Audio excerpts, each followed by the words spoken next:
नमस्कार, India news Haryana देख रहे हैं आप। आपके साथ मैं हूं रंजना सिंह राठौड़। बुलेटिन के आगाज करेंगे देश विदेश की बड़ी खबरों के साथ फटाफट अंदाज में।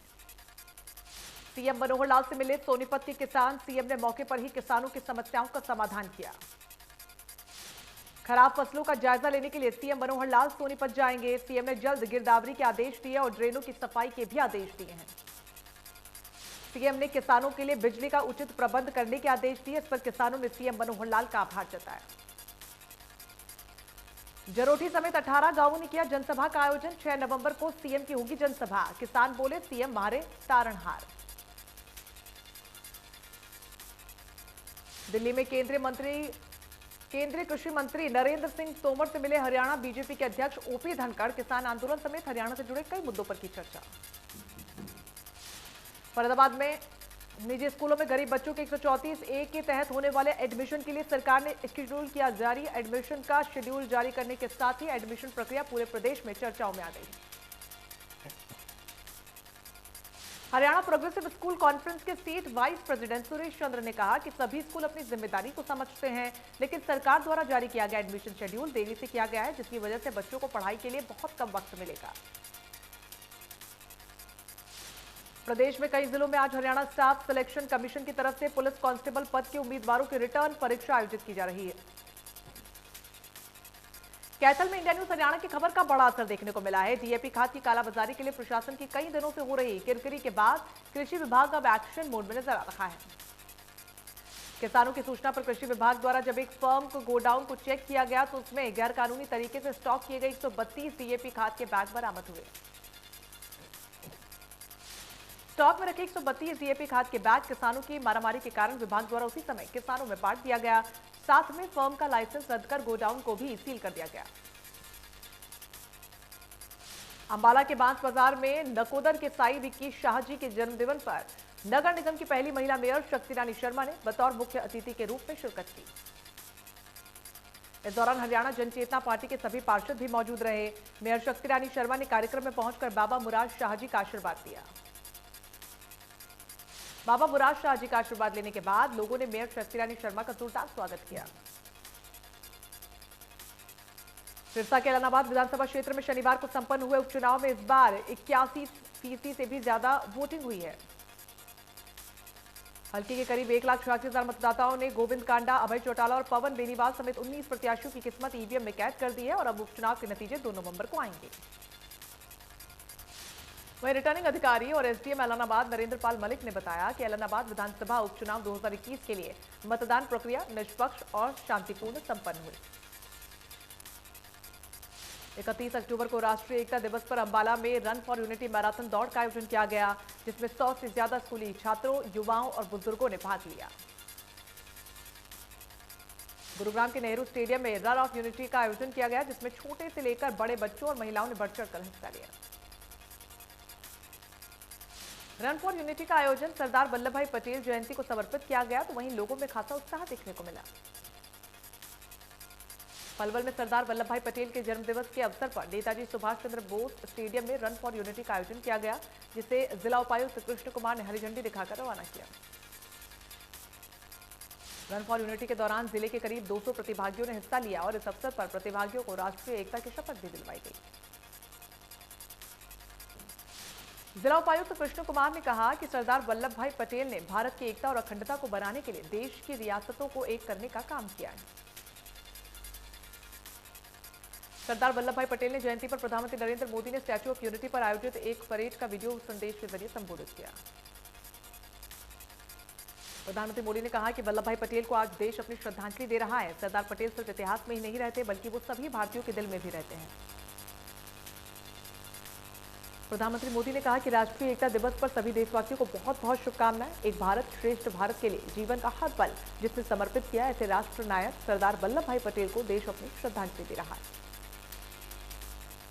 पीएम ने कहा कि सरदार पटेल हमेशा से चाहते थे कि भारत सशक्त हो, समावेशी भी हो, संवेदनशील भी हो और सतर्क भी हो, विनम्र भी हो, विकसित भी हो। उन्होंने देश हित को हमेशा सर्वोपरि रखा। आज सरदार वल्लभ भाई पटेल की प्रेरणा से भारत बाहरी और आंतरिक हर प्रकार की चुनौतियों से निपटने में पूरी तरीके से सक्षम रहा।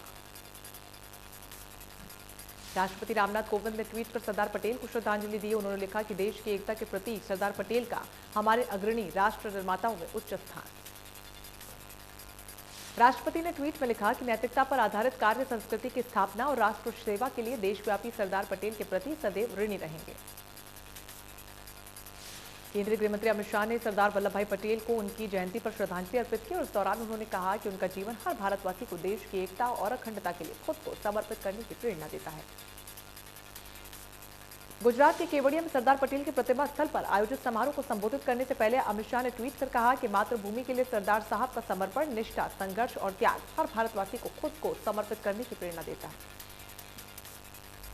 G20 समिट के लिए रोम गए प्रधानमंत्री नरेंद्र मोदी ने शनिवार को फिर से जो बाइडेन और मैक्रो के साथ बातचीत की, तो वहीं फ्रांसीसी राष्ट्रपति मैक्रो ने मिलते ही प्रधानमंत्री मोदी को गले लगा लिया।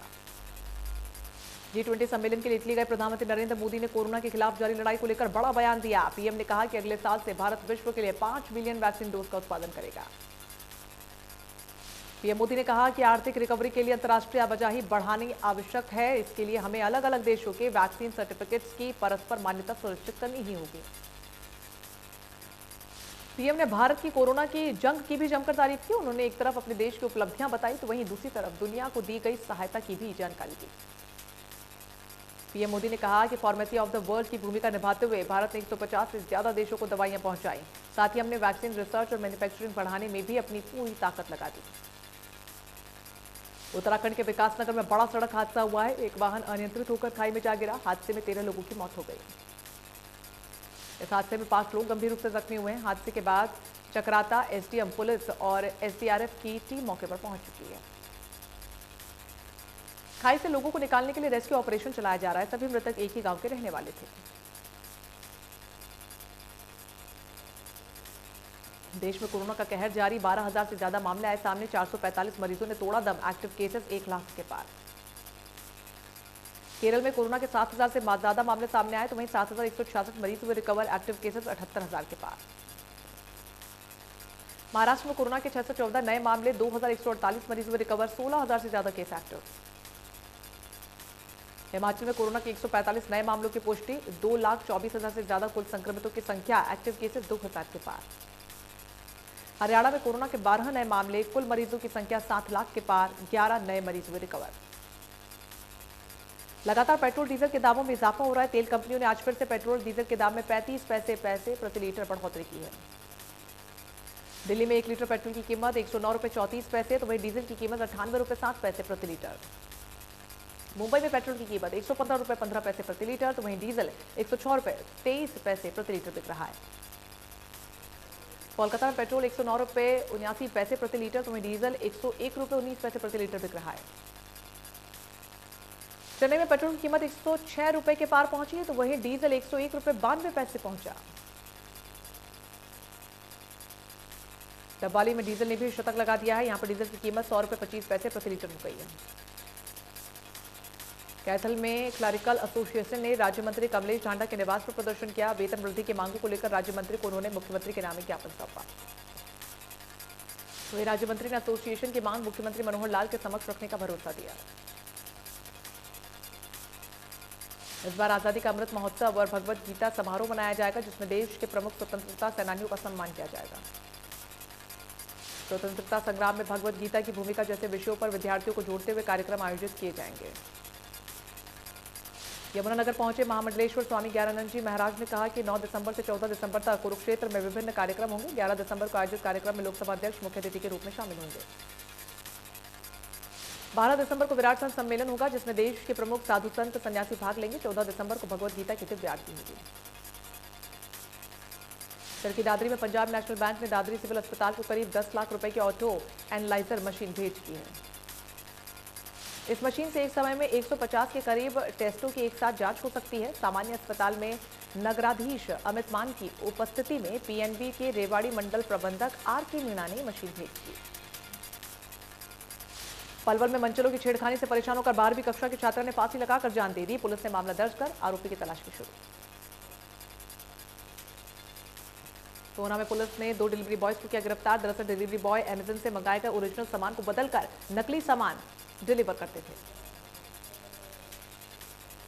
दोनों आरोपी इस घटना को काफी समय से अंजाम दे रहे थे। इन्होंने एमेजन कंपनी को लाखों रुपए का अब तक चूना भी पहुंचाया है और इस मामले का मुख्य आरोपी भी फरार है। पुलिस ने आरोपियों को अदालत में पेश कर 3 दिन का रिमांड पर लिया है। रिमांड के दौरान पुलिस आरोपियों से सामान्य अन्य आरोपी के नाम भी मालूम करेगी। गोहाना में हत्या के षड्यंत्रकारी नवीन उर्फ छोटा ने सीआईए की टीम के सामने रिमांड अवधि के दौरान कुल 14 वारदातों का खुलासा किया। नवीन उर्फ छोटा ने अपहरण समेत अन्य मामलों में भी शामिल होने की बात कही। ऐसे में अब पुलिस उनके जो साथी जेल में हैं उन्हें प्रोडक्शन वारंट पर लाने और अन्य को गिरफ्तार करने की योजना बना रही है।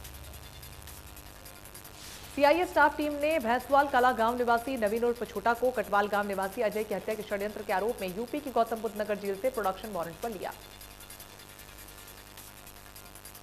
सीआईए की टीम उसे न्यायालय से 7 दिन के रिमांड पर लेकर पूछताछ कर रही है। पहले नवीन ने 4 हत्या की वारदातों का खुलासा किया था। नशा तस्करों पर कार्रवाई करते हुए 21 किलो अफीम सप्लाई करने के मामले में अंतर्राज्यीय नशा तस्कर को सीआईए 2 पुलिस ने गिरफ्तार किया है। आरोपी को 4 दिन के पुलिस रिमांड पर लिया गया है। एसपी लोकेंद्र सिंह ने बताया कि गांव महमूदपुर में 14 जून को आरोपी के मकान पर दबिश देकर काबू किया गया था। आरोपी इससे पहले नशा तस्करी के एक अन्य मामले में जेल में बंद था। फिलहाल पुलिस ने रिमांड पर लेकर पूछताछ शुरू कर दी है। पलवल के पेंगलतू गांव के पास एक इंडियन गैस सप्लायर से बाइक सवार 2 बदमाशों ने बंदूक की नोक पर 38,000 से ज्यादा रुपए की लूट को अंजाम दिया। फिलहाल पुलिस ने अज्ञात लुटेरों के खिलाफ मामला दर्ज कर लिया है और आगे की जांच शुरू कर दी है।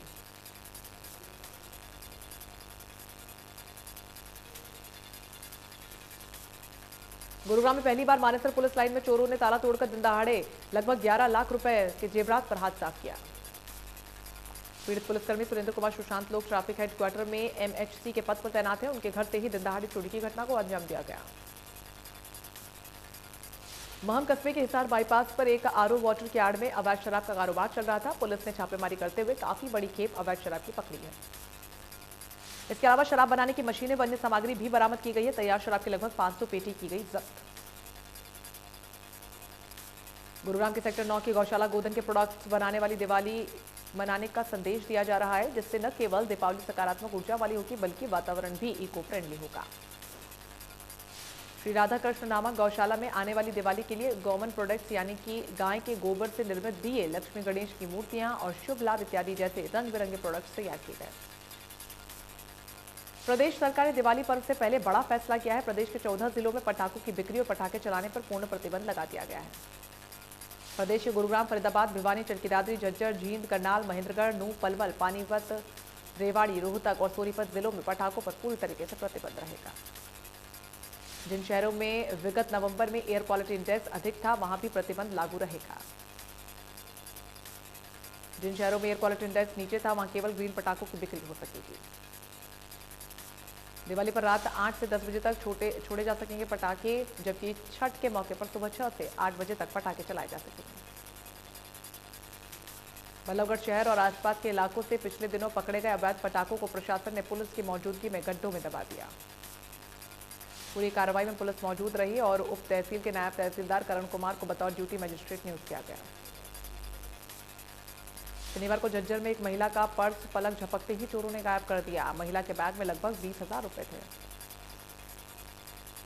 दिवाली के अवसर पर फायर विभाग की तरफ से पूरी तैयारियां कर ली गई हैं, तो वहीं एक टीम गठित की गई है जो शहर के तमाम फायर ऑफिसर्स में मौजूद रहेगी। दिवाली के अवसर पर आतिशबाजी के कारण आगजनी का डर बना रहता है और इसी को मद्देनजर रखते हुए विभाग की तरफ से यह निर्णय लिया गया। गुरुग्राम के सिकंदरपुर इलाके में स्टेट ऑफिस जीएमडीए ने बड़ी कार्रवाई की है। जीएमडीए ने ग्रीन बेल्ट पर अवैध निर्माण चल रहे रेस्टोरेंट, नर्सरी और साइबर कैफे को ध्वस्त किया। इस दौरान सड़कों के किनारे ग्रीन बेल्ट का कब्जा मुक्त करवाया गया। ग्रीन बेल्ट पर कर अवैध कब्जा इन्होंने कर रखा था। सोनीपत के राय गांव में रसगुल्ले की फैक्ट्री पर मुख्यमंत्री उड़नदस्ता और खाद्य विभाग की संयुक्त टीम ने छापेमारी की, जहां मौके पर टीम की अगुवाई में 2 क्विंटल घटिया और खराब क्वालिटी का रसगुल्ला नष्ट करके जमीन में दबाया गया।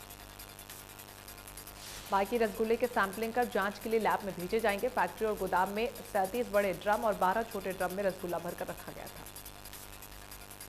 अंबाला दिल्ली हाईवे स्थित मोहड़ा के निकट अंबाला और पंजाब पुलिस ने देर रात छापेमारी कर अंग्रेजी शराब का जखीरा बरामद किया। भारत और न्यूजीलैंड की टीमें आज T20 विश्व कप के सुपर 12 राउंड में ग्रुप 2 के अहम मुकाबले में खेलने जा रही हैं, जो शाम 7:30 बजे दुबई के अंतर्राष्ट्रीय क्रिकेट स्टेडियम में खेला जाएगा।